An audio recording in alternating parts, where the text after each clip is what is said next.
Good morning, Cornerstone kids. I'm really happy to be with you today, and I want to share a little bit with you about the man who many think wrote the book of Ecclesiastes. That's the book that Steve and Cliff have been preaching through. But before I do, let's do a little review using some pictures that I hope you remember. Now, we're going to go a little bit through the Bible, and I'm going to catch you up to where this man would be found in the Bible. So the very first picture I'm going to show you is this globe.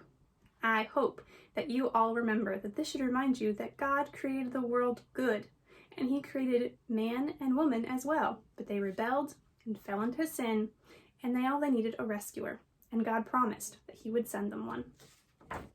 The next picture, let's see what this reminds you of. Hopefully you said Abraham. Hopefully this picture reminds you of the promises that God made to Abraham, that he would make a great nation out of him, that his family would be so numerous, there would be as many as the stars in the sky, that he would be promised land, and through this great nation, this family that he was going to give him, that all the other nations of the world would be blessed. The next time period we're going to look at is represented by this picture. What do you think this is? This is Moses' staff. You see, Abraham's family grew and grew, and they found themselves in a land not their own, the land of Egypt. They were enslaved in Egypt, and they cried out to God, and God heard them and sent them a rescuer called Moses. And as Moses led the people out into the wilderness, on their way back to that promised land, the people fell into sin. They rebelled against God, and they were punished by wandering in the wilderness for, do you remember how long? 40 years. And at the end of that 40 years, they needed a new leader because Moses was old. And so their new leader, what does this picture remind you of? Hopefully this picture reminds you that their new leader was called Joshua. In Joshua, we represent him with this sword because he didn't need a sword. God was going to fight for him and for the people of Israel, and he was going to win back the land for them that had been promised.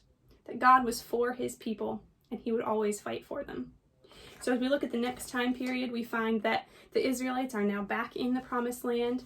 They're settling into homes and communities. But of course, those Israelites, they're rebelling and falling back into sin. And so God sends some people. Hopefully this picture reminds you of people like Gideon, Samson, Deborah, maybe others that I haven't even thought of and shared with you right now. But this picture reminds us of the judges who came to warn the people of their sin, to call them back to God, and to judge the nations around them as well, who were being cruel and unkind to God's chosen people, the Israelites. So this is the time period of the judges. Now, at the end of the time period of the judges, we find that the Israelites start looking around them and they say, all these other nations have something that we don't have and we want it. Now, what does this remind you of? This crown. This should show you that the Israelites wanted a king. Now, up until this point, God had been their king. He had been leading them and guiding them. But the Israelites looked around them and said, all these other nations have human kings and we want one. And this is the time period that we find King Solomon in. The first king, King Saul, was followed by King David. And King David was the father of a boy called Solomon, who becomes King Solomon.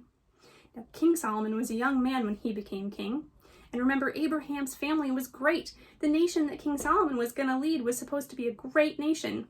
And King Solomon was a very young man. So one night in a dream, God comes to Solomon and he says to him, ask me for whatever you want and I'll give it to you. Wow, what would you do if God asked you that question? If he said, ask for whatever you want and I'll give it to you. You could think of all the sorts of things that you'd want. Maybe a pony, maybe a swimming pool in your back garden, maybe lots of money or to be famous. I don't know what you'd ask for, but it says in 1 Kings chapter 3 that Solomon asked for wisdom. He wanted to know how to lead this great people.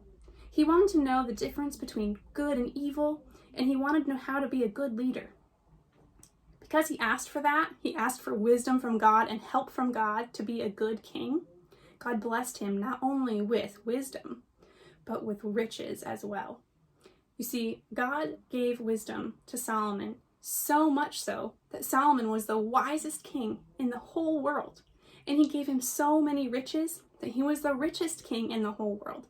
And Solomon became famous for his wisdom and his wealth. People would travel from all over the world to see him and to hear him. You see, God blessed him greatly. But as time went on, Solomon wasn't the humble king that he began as. He wasn't looking for help from God anymore. He was looking at the nations and the people around him, and he was wanting what they had. He started allowing people to serve false gods in his kingdom.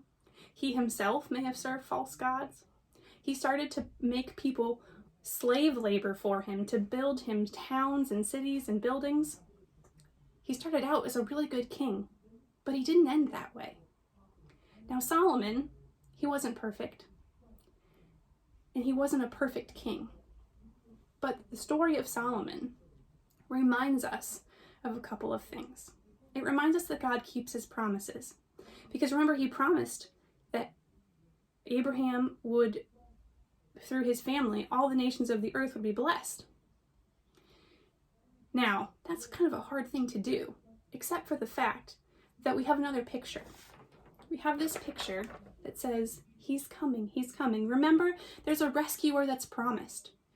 And through Abraham's family, this rescuer is going to come. And one of the things that's really cool about Solomon is that from Solomon's family, hundreds and hundreds of years later, this rescuer is going to come. Now, the kingdom, because of Solomon's disobedience, unfortunately, we found out in Sunday school that the kingdom ended up being torn in two. So now we have a northern kingdom and a southern kingdom, and that was punishment for Solomon's disobedience to God. So Solomon, he was a good king. The Israelites looked back and remembered him as being a good king, but he wasn't a perfect king. And that should remind us that one day we have a perfect king coming. The prophets came next, and they came to tell everyone that the rescuer was coming. And they came to tell them what the rescuer would look like. And some of the things that they said about this new king, this new savior, this new rescuer, were that he was going to be a humble servant, that he was going to give his life for his people. You see, this new king would never go from being a good king to a bad king. He would never let his people down. He would never enslave them. He would never put them in hard labor. He was going to be a servant king who loved his people so much that he gave everything, including his life. And we find out the name of this king is going to be King Jesus. And he comes through Solomon's family. That's an amazing blessing for a man who ended up not following after God. But we find that God is faithful, even when we aren't. And we find that King Jesus will never let us down. And so I hope that as you think about King Solomon, you'll remember that there's a better king coming, King Jesus, who will be a good, perfect, forever king.